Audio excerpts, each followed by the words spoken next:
যুক্তরাষ্ট্রের প্রেসিডেন্ট নির্বাচনের আগে এভাবেই ট্রাম্পের পূজা করেছিল ভারতীয়রা। এমনকি নির্বাচনে জেতার পর বিজয় উল্লাস করতেও দেখা গেছে ভারতীয়দের। স্বয়ং ভারতীয় প্রধানমন্ত্রী ট্রাম্পকে বন্ধু বলে সম্বোধনও করেছিলেন। তবে এবার ফাটল ধরল সেই বন্ধুত্বে। ভারতীয় ব্যবসায়ীরা এবার পোড়ালো ট্রাম্পের ছবি। অন্যদিকে আমেরিকার চিরশত্রুর সঙ্গে হাত মিলিয়েছে মোদি। এ যেন বন্ধু যখন শত্রু অবস্থা। বাণিজ্য সমতা আনতে পৃথিবীর বিভিন্ন দেশের ওপর নতুন করে ভ্যাট চাপিয়ে দিয়েছে ট্রাম্প প্রশাসন। আর এতেই টালমাটাল বিশ্ব বাণিজ্য। দক্ষিণ এশিয়ায় আমেরিকার অন্যতম বন্ধু বলে দাবি করা ভারতের ওপর একের পর এক রপ্তানি শুল্ক চাপিয়ে চলছে ট্রাম্প প্রশাসন। যুক্তরাষ্ট্রের এমন শুল্ক ঘোষণায় উত্তাল হয়ে উঠেছে ভারত। পাগলা বন্ধুর এমন ব্যবহারই কি তবে পুতিনের দিকে ঘেঁষলেন মোদি? এমন প্রশ্নই উঠছে আন্তর্জাতিক মহলে। যুক্তরাষ্ট্রের চিরশত্রু রাশিয়া, অন্যদিকে ভারতের জন্মলগ্নের বৈরিতা পাকিস্তানের সঙ্গে। এবারের ভ্যাট যুদ্ধে উল্টে পাল্টে যাচ্ছে সম্পর্ক। বন্ধু হয়ে যাচ্ছে শত্রু, আর শত্রু হয়ে যাচ্ছে বন্ধু। রাশিয়ার সঙ্গে ভারতের সম্পর্ক ক্রমশ গভীর হওয়াকে ভালো চোখে দেখছে না ট্রাম্প। রাশিয়ার সঙ্গে বাণিজ্য করার ব্যাপারে হুঁশিয়ারিও দিয়েছে ট্রাম্প। বলা হয়েছে, রাশিয়ার সঙ্গে বাণিজ্য সম্পর্ক করলে চাপানো হবে অতিরিক্ত আরও শুল্ক।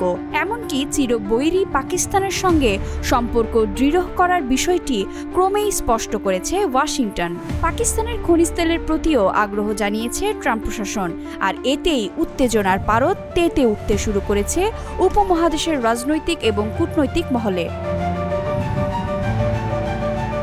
ওয়াশিংটন যখন পাকিস্তানের সঙ্গে সম্পর্ক নয়নের কথা বলে উত্তেজনা বাড়াচ্ছে, এমন উত্তেজনার মধ্যেই মোদি তখন ফোনালাপ করলেন রাশিয়ার প্রেসিডেন্ট ভ্লাদিমির পুতিনের সঙ্গে। পুতিনকে বন্ধু সম্বোধন করে শুক্রবার সামাজিক মাধ্যমে এক পোস্টে ফোনালাপের বিষয়ে মোদি লেখেন, আমার বন্ধু প্রেসিডেন্ট ভ্লাদিমির পুতিনের সঙ্গে খুবই ভালো এবং বিস্তৃত আলোচনা হয়েছে।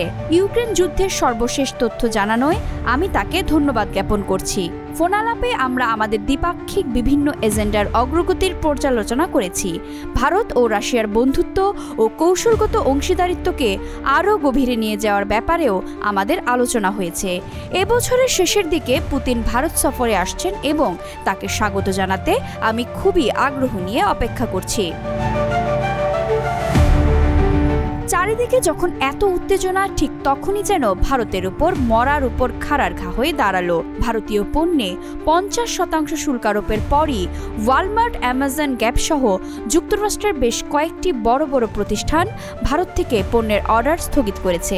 এদিকে রাশিয়ার সঙ্গে সম্পর্ক গভীর করার ইঙ্গিত পাওয়ায় ভারতের সঙ্গে কোনো বাণিজ্যিক আলোচনার সম্ভাবনা নাকচ করে দিয়েছেন ট্রাম্প।